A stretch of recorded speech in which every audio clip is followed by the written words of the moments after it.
What up, my nuggets? This is Pony Boy from the grupo Los Marijuanos.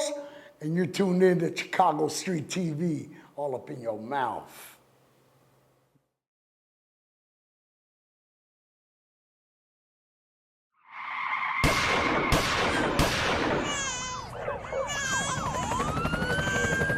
Do you want to let the audience know what part of Indiana you're from?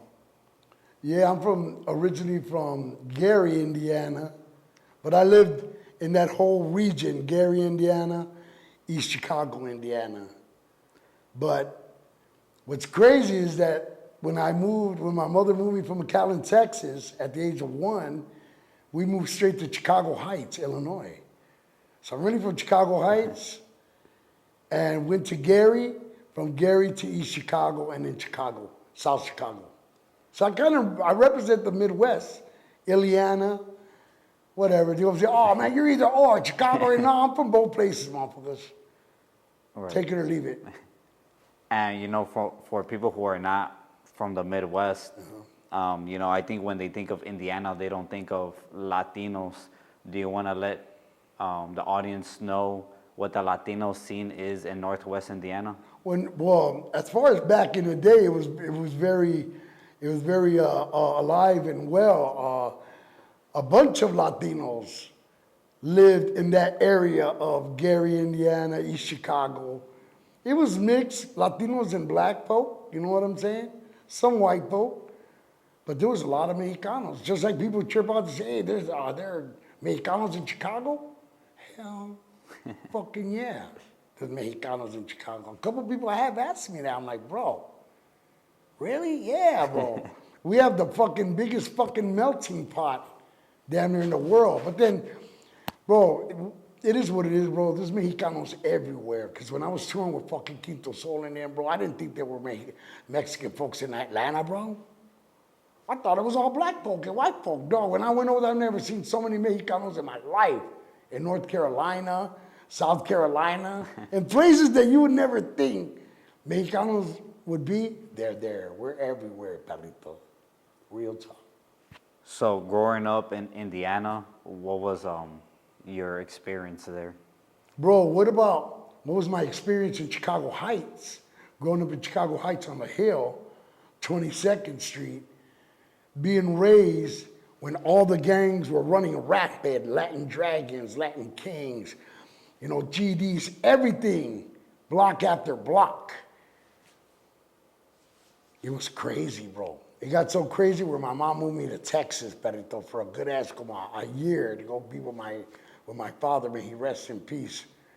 It got crazy out there, bro. They tried to recruit me to the Dragons when I was a kid. The Kings wanted to recruit me. It was a little cold there, bro. It was crazy. So my mom got scared, sent me to Texas. And I didn't like Texas too much, Perito, porque it was like, we lived in a colonia, bro. And I don't know if you guys know what a colonia was or is, but it's like a little makeshift fucking town of maybe like 6 casas, Perito, you know, and my dad and his dad lived in the colonia, and they didn't have fucking washrooms on the inside, Perito. We had to go washroom. I'm like, hey, Dad, I need to go pee. And he's like, well, come on, follow me. And I'm thinking he's going to show me the door. Right here, bro, we hit outside. I'm like, why are we going outside, Dad? Bro, we go outside, bro. I was sitting in a motherfucking outhouse, Perito, made out of fucking madera, of fucking wood. He just said, watch out for the scorpions. So that shit was done. I moved back to the Heights, and then we ended up moving to Gary, Indiana, bro, which was just as weird. And then raised in Indiana, I ended up moving out there with my mom and my sister and everybody, my stepdad. But I discovered hip hop in Indiana. My mom sent me to Indianapolis, and I discovered hip hop. Excuse me, it's that live Razi, Perito. But I was hooked to fucking Africa Bambaataa in the Soul Sonic Forest. Planet Rock, DJ WizKid, play that beat. And that's where I learned about hip-hop, Perito. So I come from the hip-hop days. And what about when you were younger? What did your parents listen to? My parents listened to Vicente Fernandez, Los Relámpagos, Ramon Ayala. And it's really kind of crazy because that's where I learned to sing, I think. Is my mom would play records, bro, the Ramon Ayala records, the Vicente Fernandez records. And she told me that I would emulate and mock the voices. So if she would play Vicente, I'll sing like Vicente. Or if Ramon Ayala, she'll play Ramon Ayala, you know, voy a fumar un toquecito en el cielo. She told me that I would copy voices in it. One time, my dad came in fucking drunk, Perito, and I remember, bro, he came in and we knew what the fuck was going on. So me and my little sister would run under the table, and my dad would come and beat my mom's ass, bro. And he did it a couple times, like twice, bro, but the third time, my mom wasn't having it, canal. This is real shit, bro. We know, oh, here comes dad, fucked up again. Man, my mom was prepared. He came in and tried to hit my mom, and my mom busted him in the head with a botella de Schlitz. All we did is see my dad fall, boom. And he would get up, bro, and he fucking went away, and my mom was crying. So when my mom was crying, canal, she told me I would go grab the hairbrush, canal, and grab the hairbrush and start singing to her to make her happy, you know, and she would start laughing. Then I would sing to her, you know, so that's how I learned all the Mexican music. And in Chicago Heights and everything, Gary, I was listening to WLS Radio, Larry Lujak, where they'll play fucking classic rock. And I would fucking emulate fucking AC/DC, Queen, fucking Kansas, fucking Journey, all that shit, bro. And I fucking consumed all this fucking música in my mind, bro. And I combined that. I just loved it. So I turned to DJing, Peritos. I started DJing. I was a fucking mix master, or vinylist, canal. I'm responsible for the motherfucking most prolific motherfucking tapes to come out of the Midwest, canal. The most copy, bro. I'm responsible for the CMB, Cash Money Brothas, hip-hop mixtapes, Peritos. Los tapes, cassettes, and the CDs. And responsible for the straight-up gangster shit. Mixes, Peritos. All that shit, bro. I took all that shit in. This shit that I learned in the Midwest is coming up as a kid and learning music and wanting to be a DJ, bro. I ended up learning how to DJ, bro, before I started rapping. So growing up, you did mention that you listen to a lot of Mexican artists. Do you want to let us know what part of Mexico your family is from? You know, bro, if I'm correct, my father was probably from Guadalajara. Don't quote me because it's been such a long time, my brother. And I forgot to tell you, after that shit went down, my father took off, fool. And my mom sent him to go get some bread. And he never came back with the bread, Perito. Hey, we're waiting for the pan y todo. He ended up making another family in Texas.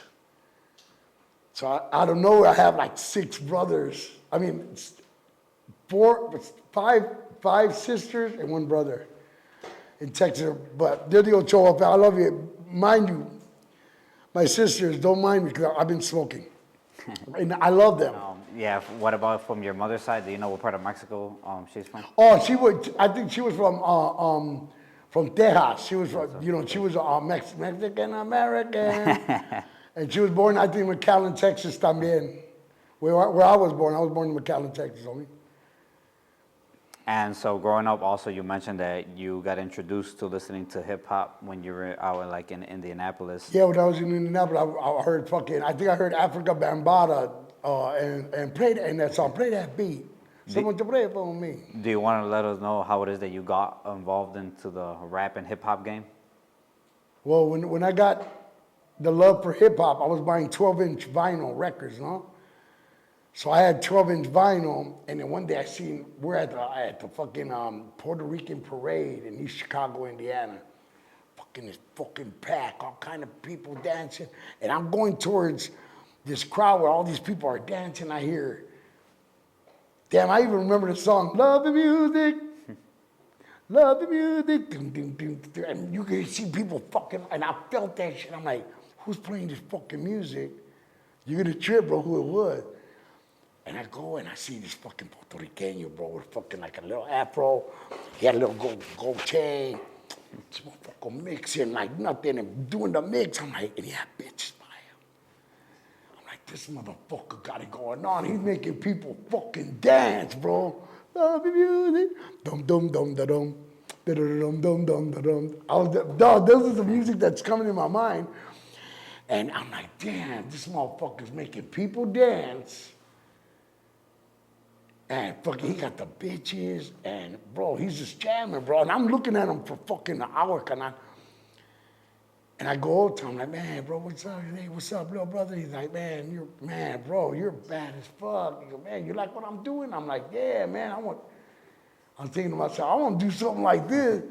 You know, the girls, you smell the girls' perfume, they had exclamation. I'm not thinking of that. But I was like, I wanted to do that, so I got into DJing, bro. And I learned how to fucking mix and fucking cut, mastered that shit. So I did one element. One element was the elements of hip hop. It's 4 elements, carnal. I did the DJing, and then I got into graffiti and tagging.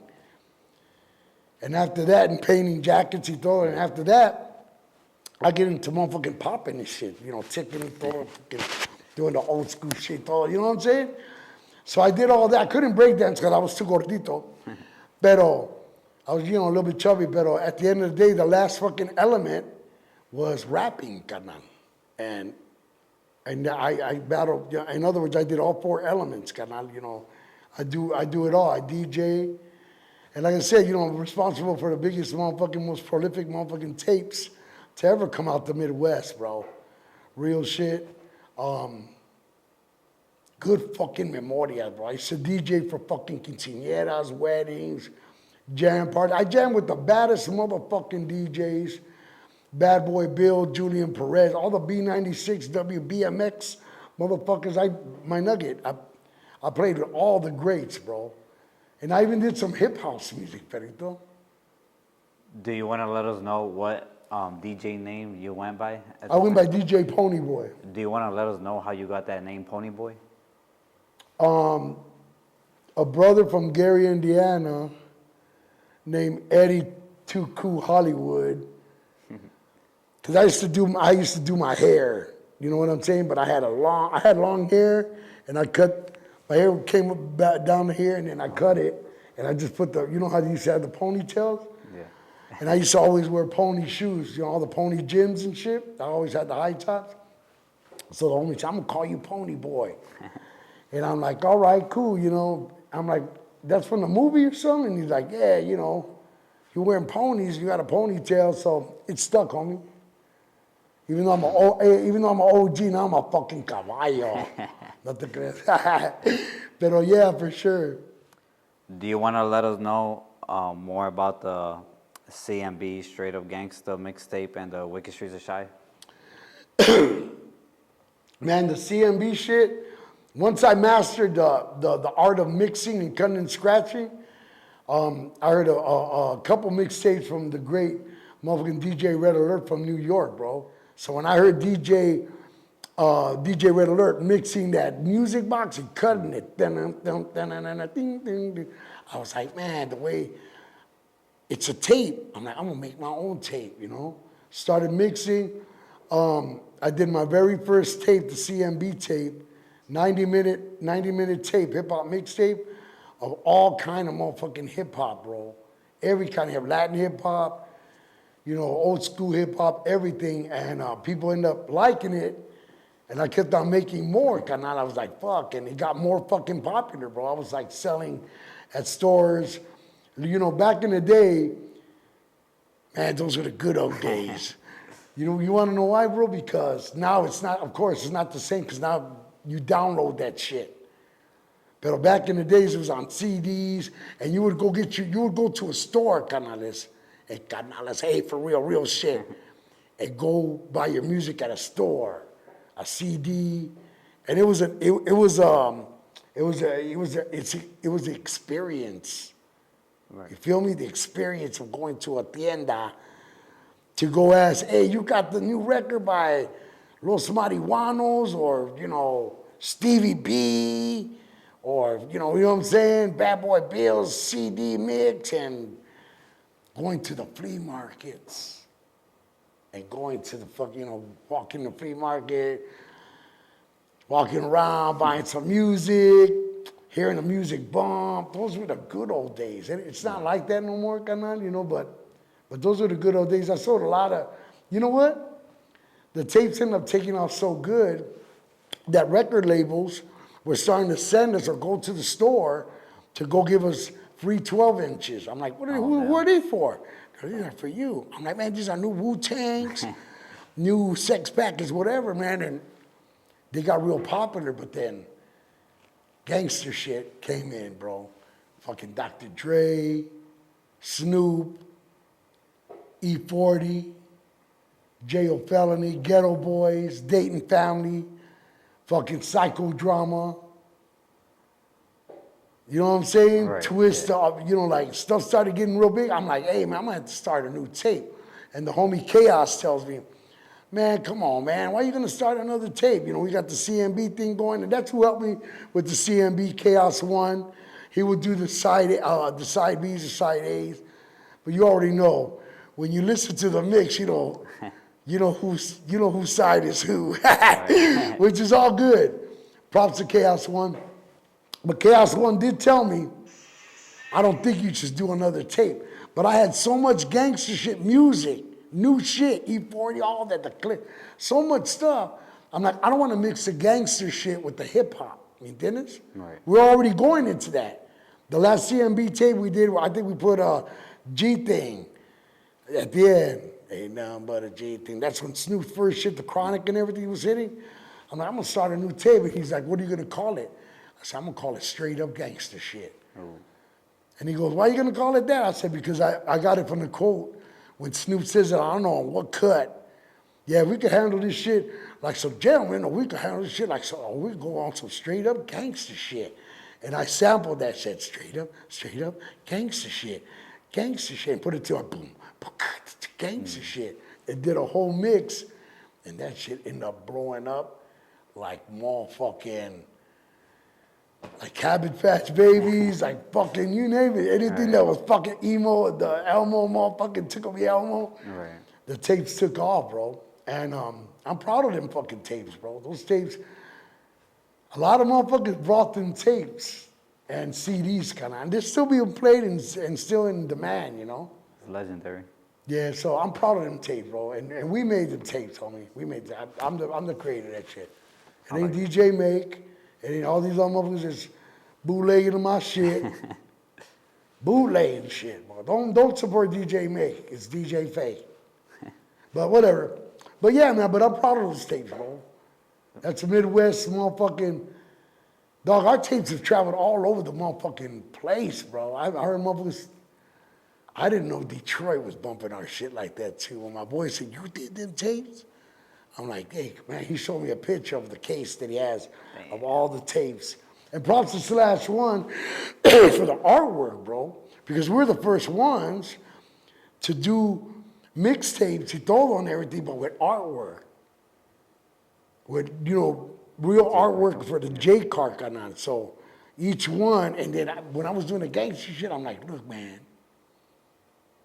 I told Slash, look, I want you to draw this one with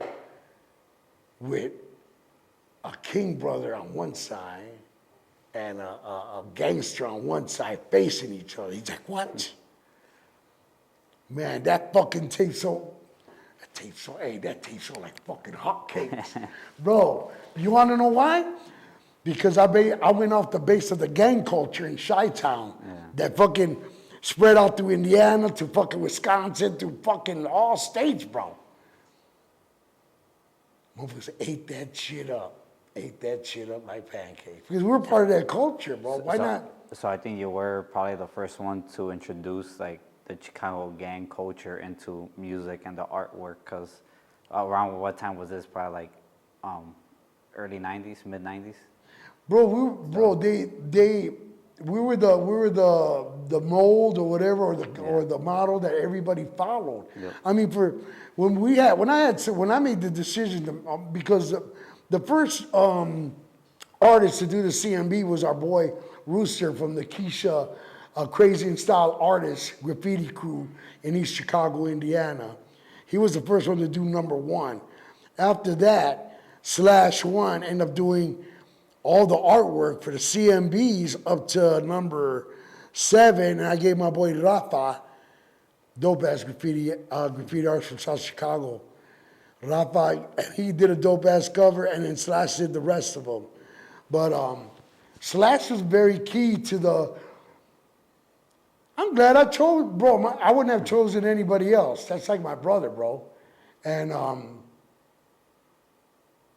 when the competition, there was no we got copied, bro. It's okay, Sox Park Mob. It's okay, Gangster Boogie. It's all good. Because they knew what time it was, bro. This is real shit. They hit up Slash to get, you think you could do my artwork? That's when you know. Motherfuckers on your shit. Then, they got a little bit confused because, hey, their tapes are looking like our tapes. My nugget. You already know. On that shit, friendly competition though. Friendly competition. I'm sorry, friendly competition. Definitely. It never got real cool, but I did call motherfuckers out. If motherfuckers wronged us or copied us, I call motherfuckers out like on #8. Bad Boy Bill, which he's my friend. I love that brother. Bro, Julian, I love all.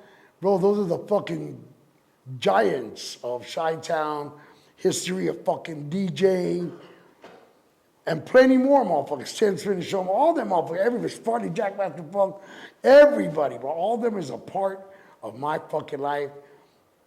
At the end of the day, those are heroes to me, man. You know, it is what it is, but yeah, you know, damn, it feels good to see people up on it. It's all good. It's good to be, it feels good when you see, man, they're copying you. It's a good feeling. No hard feelings though, but. Right. But yeah, man, DJing and in the marijuana. And then I said to myself, why can't I play my own music? You know, on the turntable, whatever. And that's when, for example, was born. Pony Boy, DJ Javi Hav, Chaos One, and DJ Hyperactive. DJ Hyperactive, famous motherfucker. Techno playing motherfucker. We went off to do 5 pieces of vinyl. The first cut that we came out with was called Bumpin' and Bumpin'. We sent them to Bad Boy Bill, Tins Finish Homer, Julian, all of them played that shit. So I was first a hip house artist before I was Marijuanos. But our shit was dope though. Right. Our shit was dope. I'll say it too. I don't give a fuck. We sampled the dopest fucking samples ever, bro. We chose the right shit. Yeah, bro.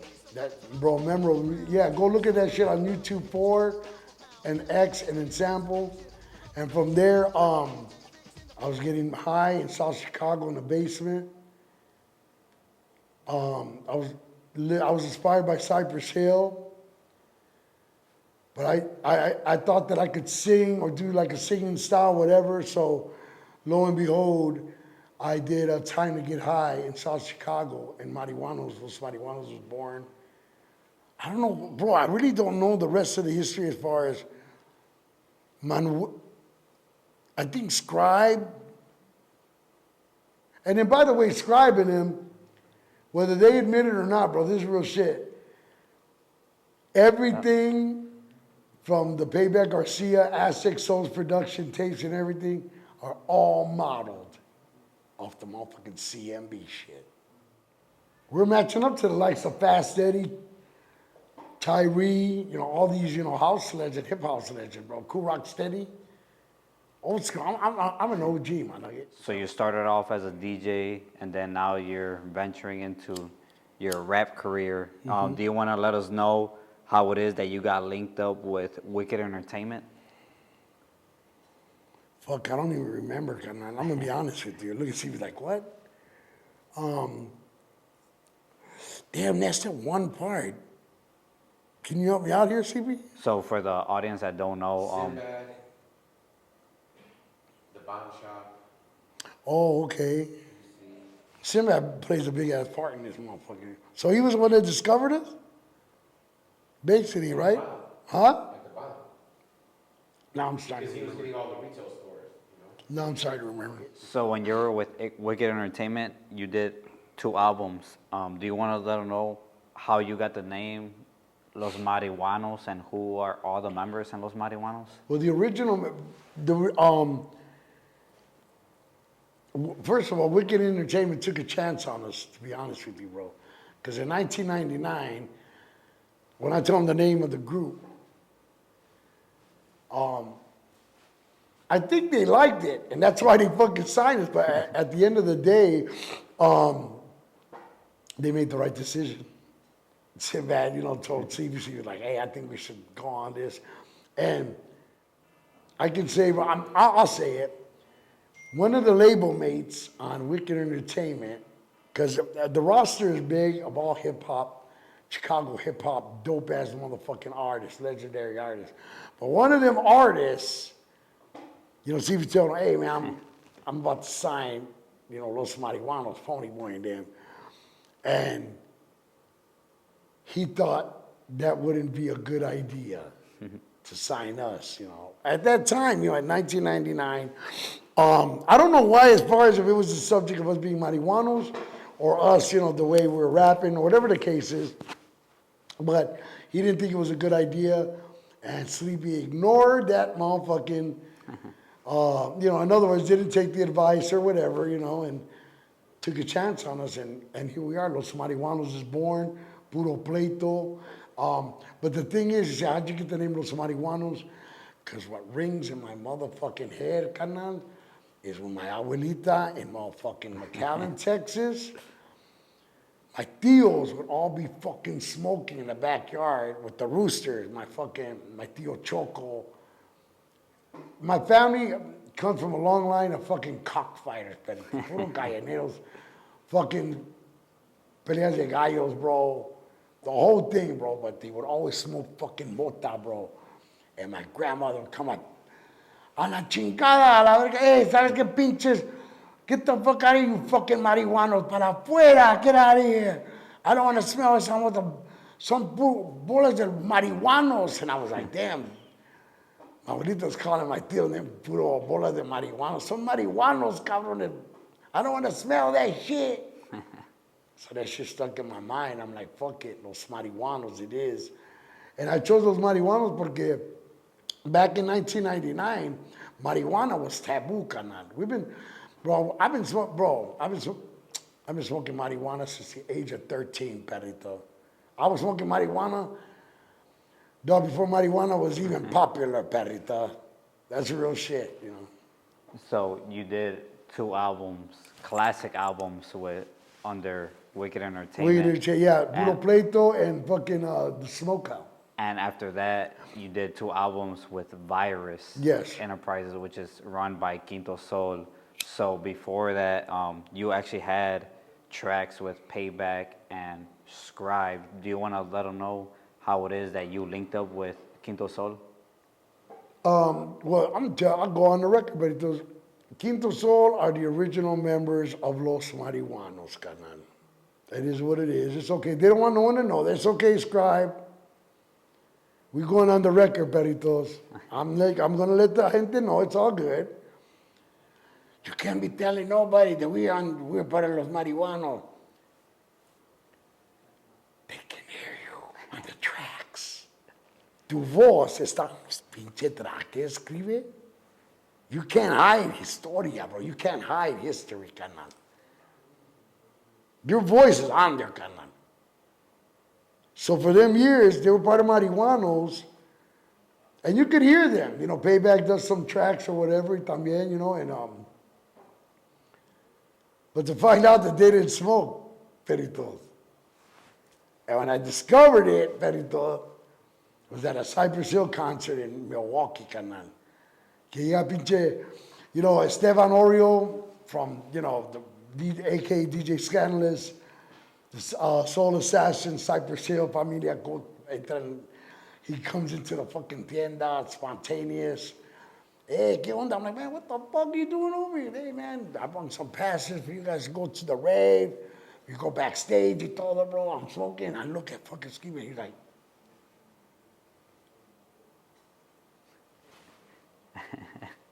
bro, is you not? And then to pay back, people like, what the fuck? I busted him out. I said, man, you guys don't smoke. You guys, nah, Pony, we don't got time, Pony, to smoke like you, Pony. We got kids.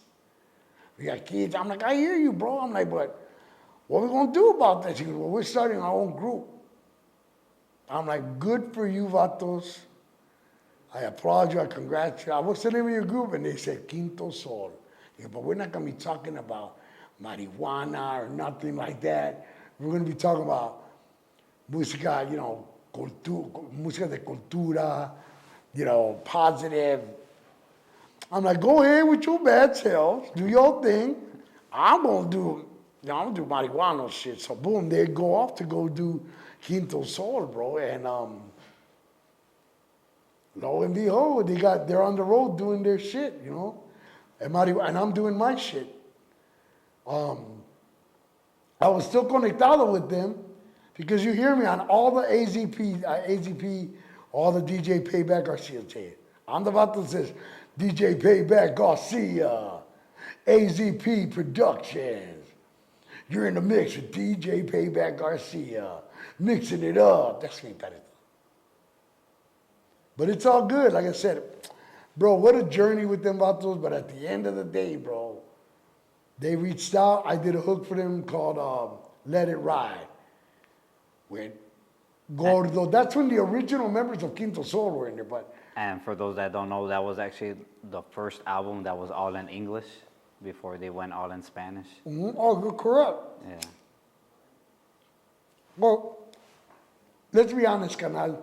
Them dudes cannot rap in English if it was to save their life. They tried. I'm going to give them a B for effort, or maybe even a C for effort. They tried. But in Espanol, they're dope. It is what it is. So after that track, Let It Ride, they hit me up. They started doing other cuts. Go ahead. I'm sorry. I didn't mean to cut you off. No, you're good. So after Let It Ride, what was the next track that you worked with them? I think they started working on La Sangre Nunca Muere album, no? So, because they had 2 albums before La Sangre Nunca Muere. yeah, and I don't think I was on any of them albums, but except I'm thinking La Sangre Nunca Muere. So they reached out to me to do La Sangre Nunca Muere.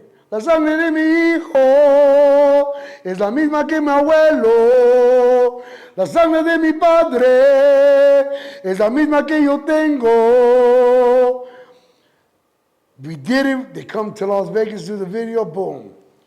That's for the album. Then they call me again, and they say, we need you to do another hook. So I said, cool, what's this? Because this is cumbia. You got to do this cumbia.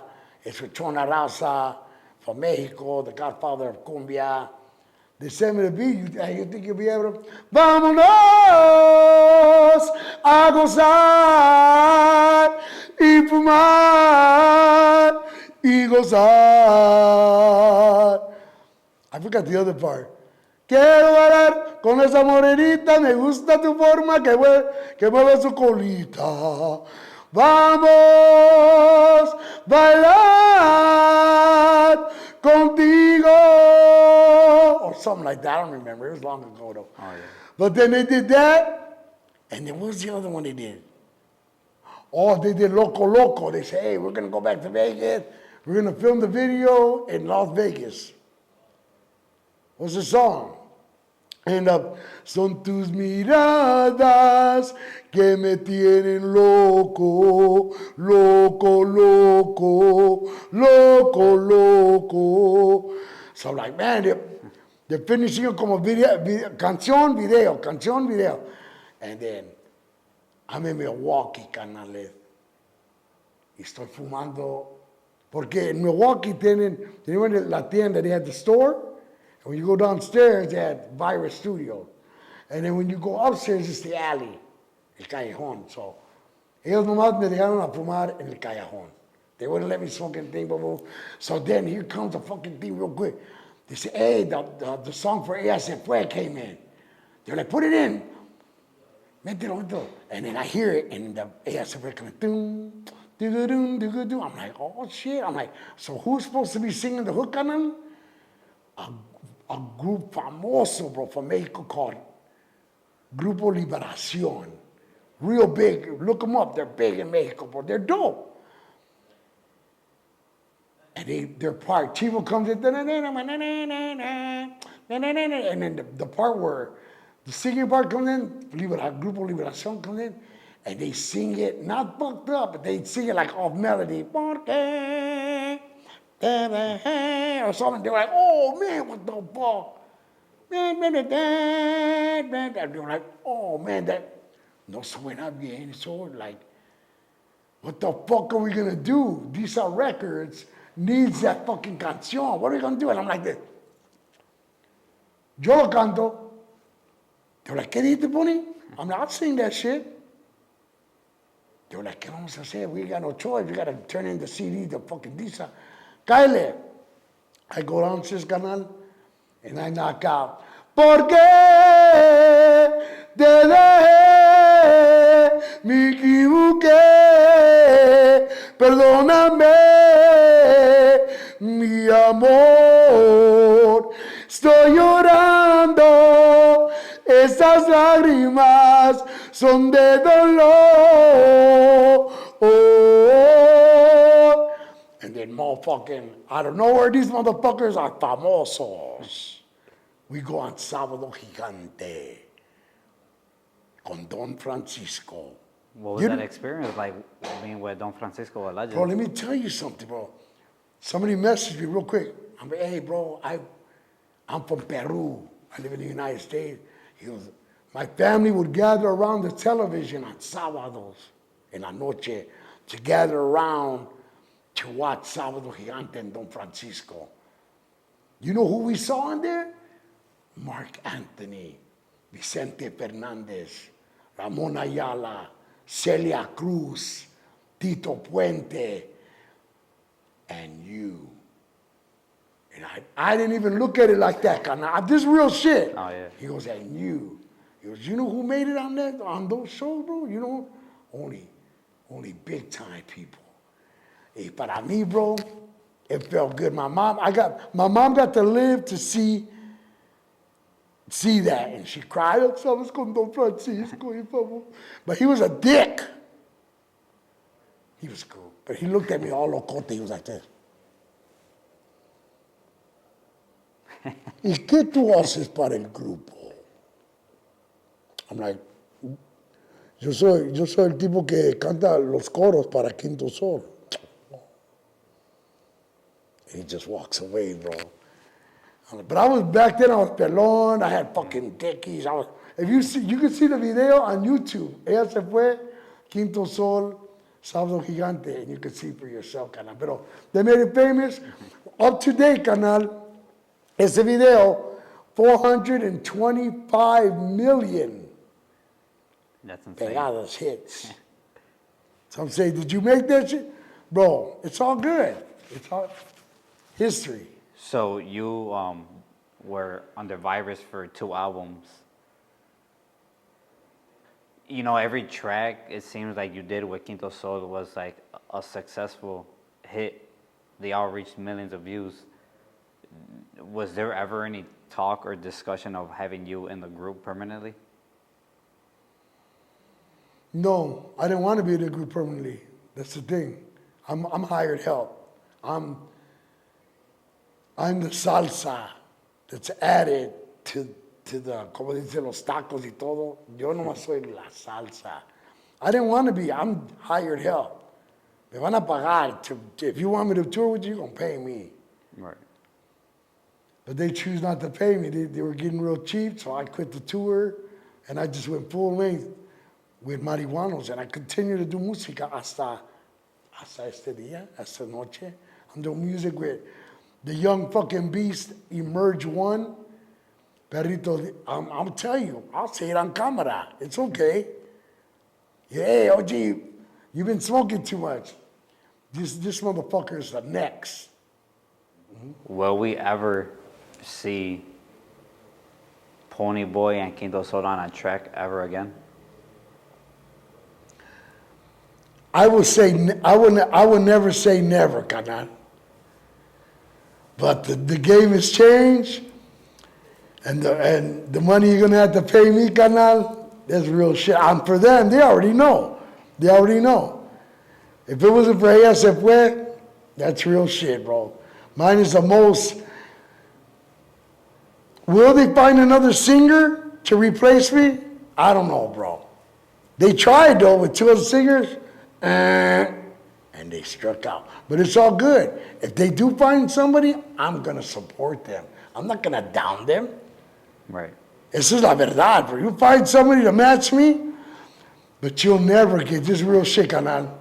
You will never get 425 million hits ever again. That's it. This is what it is. So, while you were in Virus, you also were, you had your own movie. You know, not many artists can say that, you know, especially from out here from Chicago. Yeah, get Pony Boy, carnal. Yeah, do you want to let them know what is the backstory to that? Because, you know, you had, like, well-known actors and a lot of, like, Chicano artists on there as well. Now, mind you, that wasn't my film, carnal. How I got that is that I was at a video shoot for Kinto Sol. The guy, the director who directed Se Fue and a couple other videos, his name is, the director's name Juan Frasto out of Chicago, Illinois. Brilliant motherfucking director. So I'm in the video. I'm not singing in the video with Kinto Sol. I'm just in the video. So doing the video, and they'll be like, all right, you know, we're going to take a break, 15-minute break, and during the 15-minute break, yo estoy hablando con gente and just being me. So I'm making motherfuckers laugh and whatever, you know, I'm just being a fucking joker. So I guess Juan Frausto said, man, look at this dude, bro. And so, yeah, I guess they were watching me, and he goes, hey, man, what's up, Pony? I'm like, hey, what's up, Juan Frausto? He goes, hey, bro. He goes, man, you're funny. I'm like, oh, okay, you know. He's like, hey, man, what if he goes, put it like this, have you ever been in movies? And I'm like, nah, bro. He goes, have you ever acted? I'm like, acted a damn fool. He was like, bro, what if I tell you that I think I could write a movie based off you? That's what I thought. He was trying to, I said, I got a wife. If you're trying to, because the cameramen were gay. Oh, man. Juan Frausto wasn't gay. But after him telling me, what if I told you? So I was like, oh, man, whatever. He's like, no, Pony, for real. And I'm like, okay. He goes, what if let me write the script and I'll send it to you. And I'm like, all right, cool. A month later, I got a script in the mail. And the movie wasn't called Get Pony, but there was no name to it. So I went over the script and I said, I'm like, man, I don't sound nothing like this person. And he's like, oh, that's where you personify the character. You put it towards you. So I said, yeah, man, I'll do it. He's like, cool, man, I'm going to get the stuff together. Bro, I lived in Las Vegas, my nugget, and he called me. He goes, yeah, I got it together. I got all we're doing it on film. I got everything. I got the investors and everything. Cool. Well, so we're going to fly you down. So I told my wife, hey, these guys want to fly me down. My baby was 3 years old. Oh, okay. She goes, fly you down where? I'm like, to Chicago to film that movie. She goes, oh, you ain't going to Chicago, motherfucker. We got a baby. Who's going to babysit our kids? And that was during the time when they had that video, that lady hitting the fucking kid in the head with the stick, the babysitter. I'm like, man, I ain't leaving my kid with nobody like that, you know. I told Steve, oh, man, my lady ain't going to let me go. And he was like, Juan, he's like, what do you mean your lady's not going to let you go? I can't do it. She ain't going to let me go. He goes, Pony, you don't understand. Everything's already set. The money. Oh, damn. Bro, I'm talking the actors. I was the last, you know, like, I'm like, I don't know what to tell you. He goes, bro, I'm sorry, I can't accept that answer. You know, because he had already money. Get Pony Boy, the budget was like $1 million, bro. Wow. It was crazy.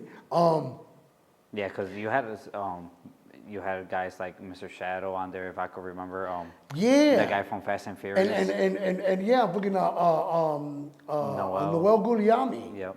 He's the only motherfucking Mexican. I told him, bro, you know what? There's other actors, Mexicanos, good actors, good Latino actors.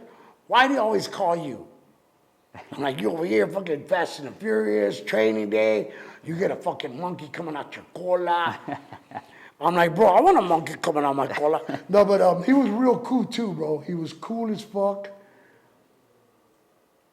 Bro, how many people can say that they got their own fucking movie? I went to go buy the movie at Walmart.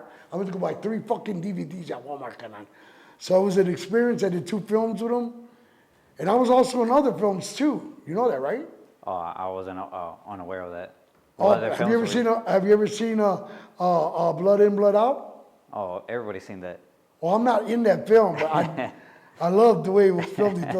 No, but I ended up doing another one with Juan Plaza called Getting High in the Barrio. And it's a switch up of colors of fucking Friday, but except the main actors are Latinos. But you can look it up, or you can either order it on Amazon.com or you can watch it for free on YouTube. Getting High in the Barrio with a B. Where was it shot at, or film? Bro. Get Pony Boy got filmed a lot in the Pilsen area. Indiana, like Chicago area. Most of it in the Pilsen area, believe it or not. There was some in the back of the yards, because I remember it was like around a restaurant called Naples. And also, I think Studio 63.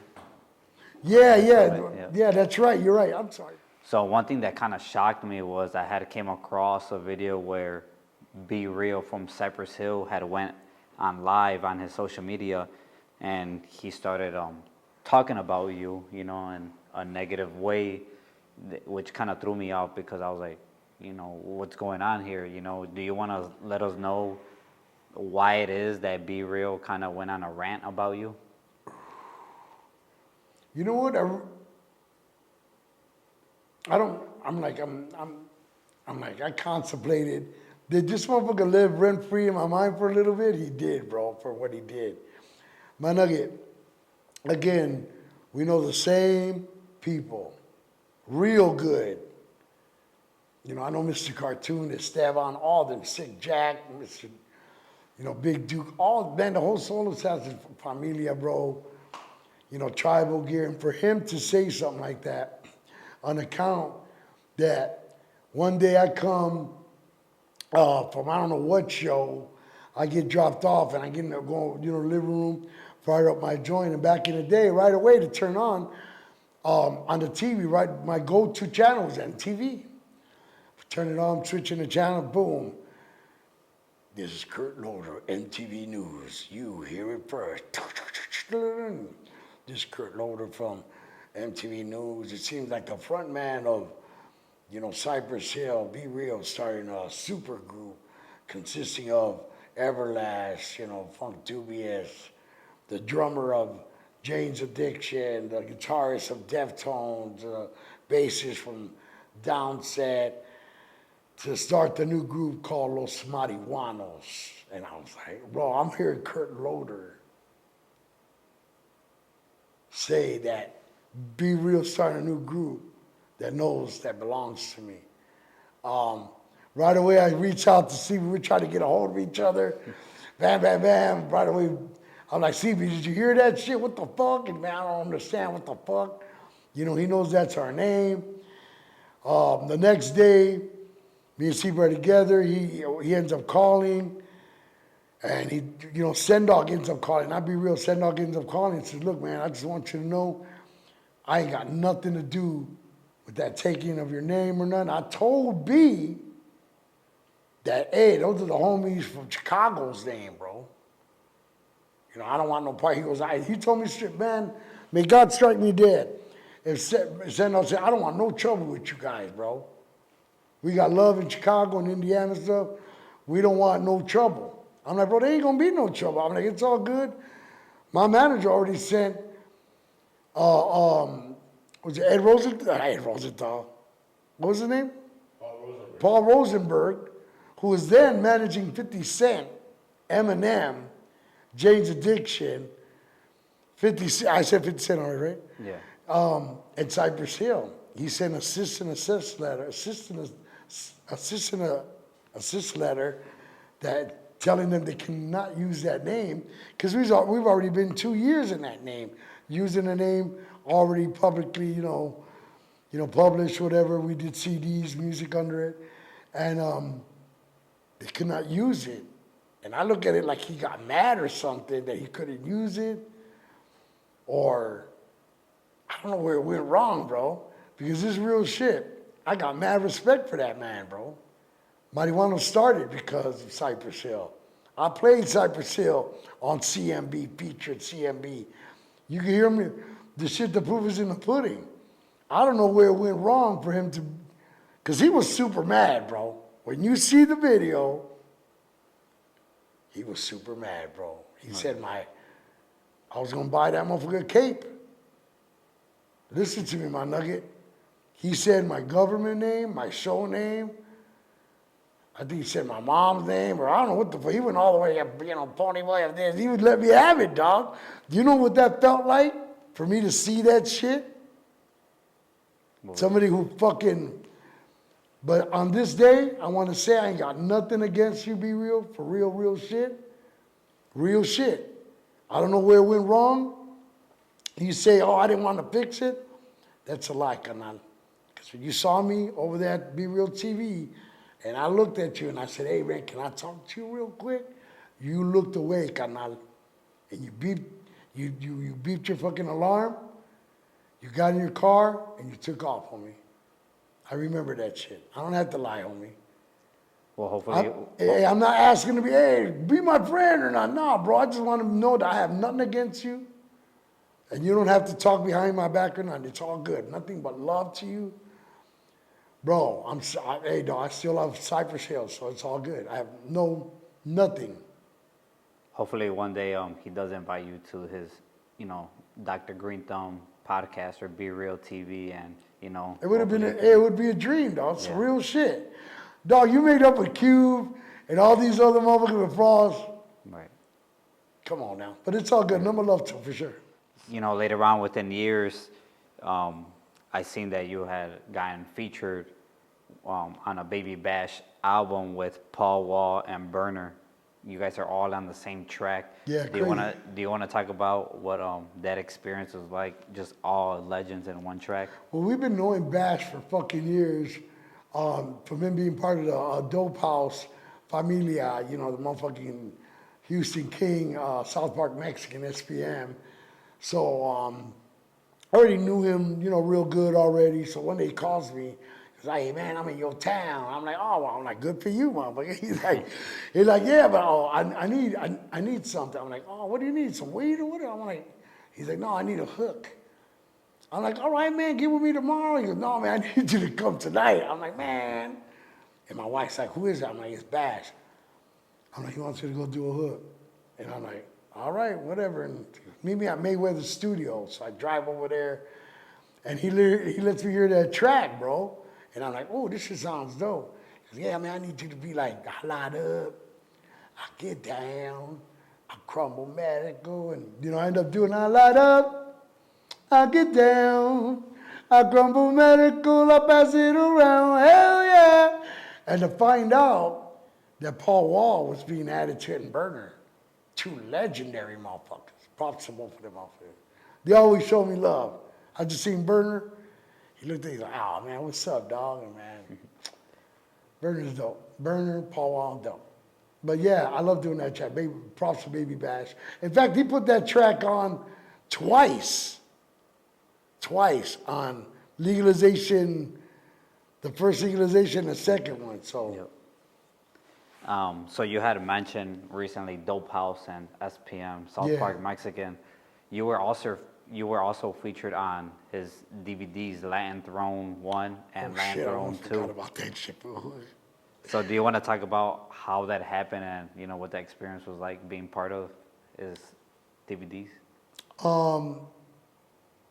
SPM reached out to us and said, hey, man, do you guys want to be on this thing? You know, it's a DVD compilation, and, you know, you guys talk about representing your city, and we're like, man, hell yeah, we're down. And, man, can you do some cuts for us, too? And I think we ended up, I was before Cardi B that. I ended up doing, I smoke it like that, I smoke it like that. The not Tito Puente, but Tito Nieves, I think. And Cardi B ended up remaking it. She called me up, said, hey, look at Bobby. No, don't think that. You know, I need that fucking hook. But it was a dope experience, man. Fucking SPM's a legend.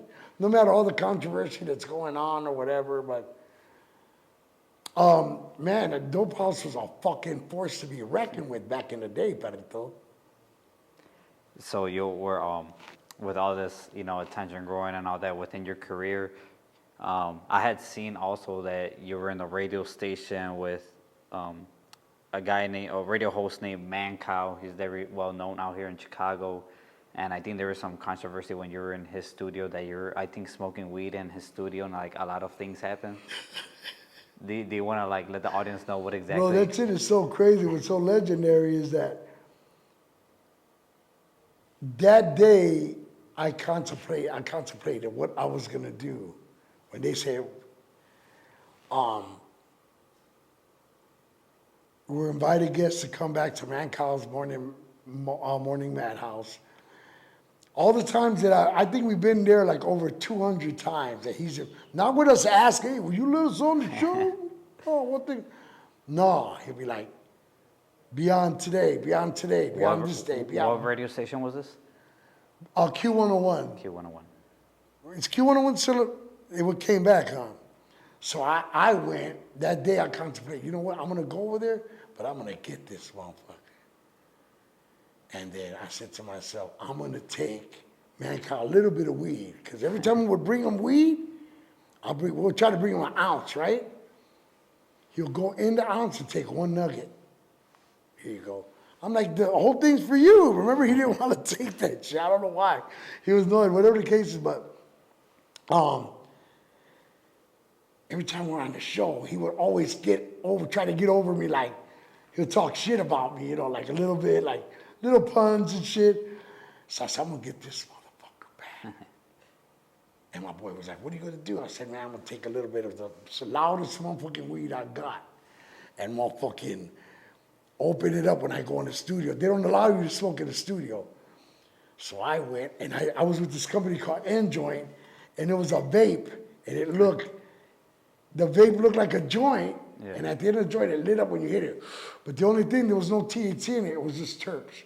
No THC, no CBD, just like terps. And so when I went in there, I opened up the little Tupperware thing, and they could smell it. And I'm like, hey, man, welcome, Pony Boy. And I'm like, yeah, you know what?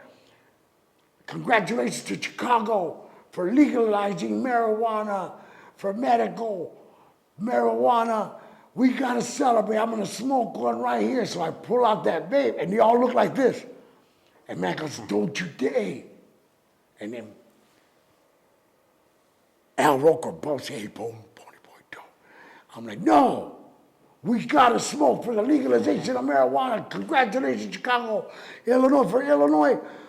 And man goes, don't you dare. Don't you dare smoke. And everybody's like, no, don't. He moves the microphone. I'm serious, don't. I'm like, no, man. So they smell, right now, the essence of the smell. They know I got weed. I'm about to fire up. And I take a puff of it. They're like, no! And I blow it out. And he says, you're out of here. Wow. Get the hell out of here. Al Rocco, grab him. He started grabbing him. I'm like, dog, let my arm go, dog. Pony Boy, please, just go out the studio. Love you, bro. Had them, bro. Get out of here. I'm like, no, man, cause for the legalization of marijuana. They kicked me out. I'm like, why'd you smoke in there? I'm like, I didn't smoke. And he goes, yeah, I just seen you. We smelt it. No, you smelled the nugget. There's no weed in this thing. They're like, you just fooled Mancow. Dog, you know how many phone calls came of people protecting us? In fact, the phone lines, it went berserk. They had to shut them down. Damn. Yeah, we caused big time controversy with man. Hey, lots of good memories with Mancow. History with Mancow Muller. Props to Mancow Muller and a Madhouse Freak, Turd, Cheese, and rest in peace, Jim Jesus. Wow, bro.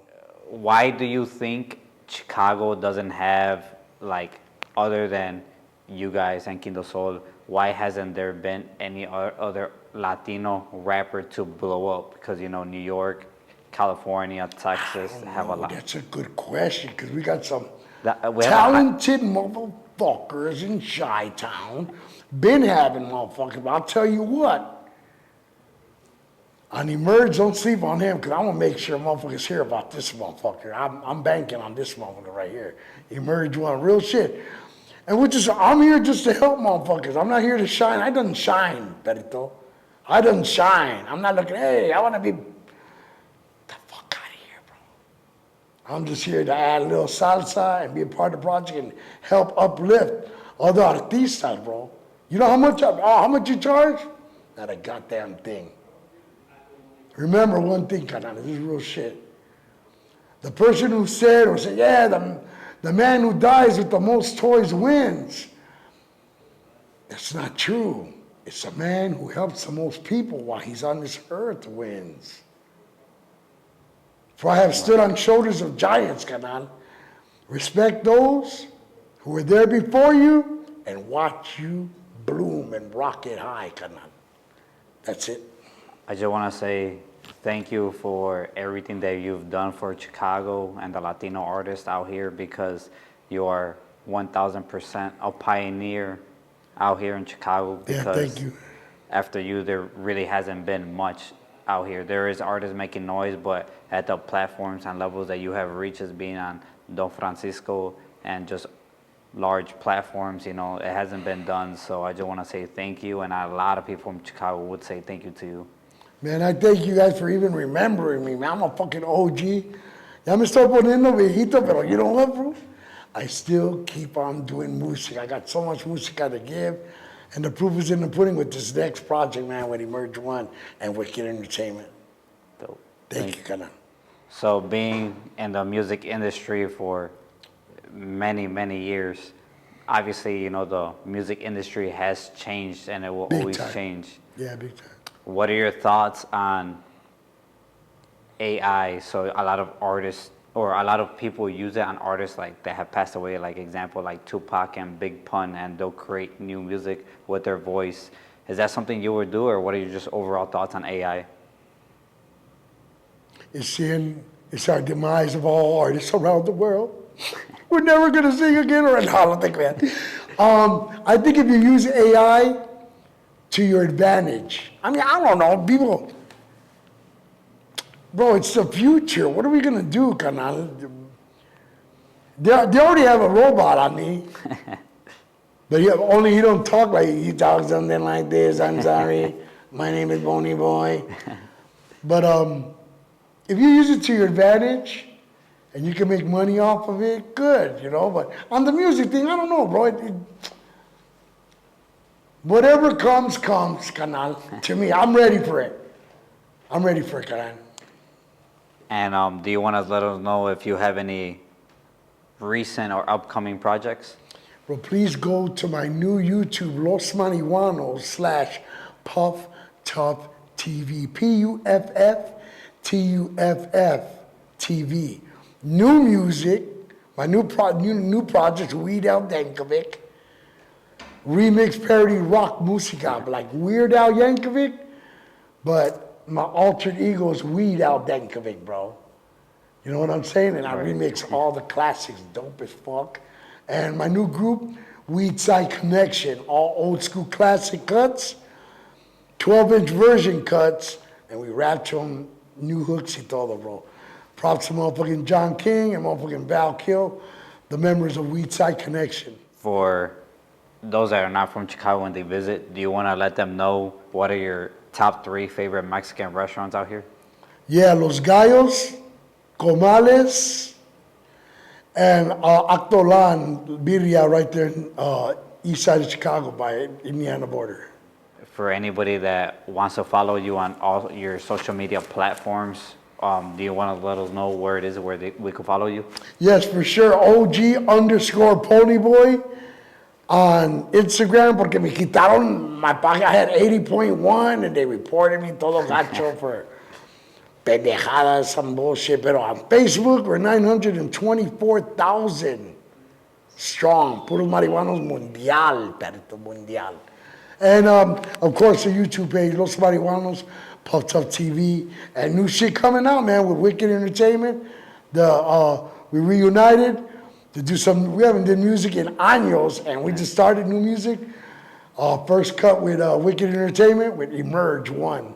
Get ready, canales, the video's coming soon.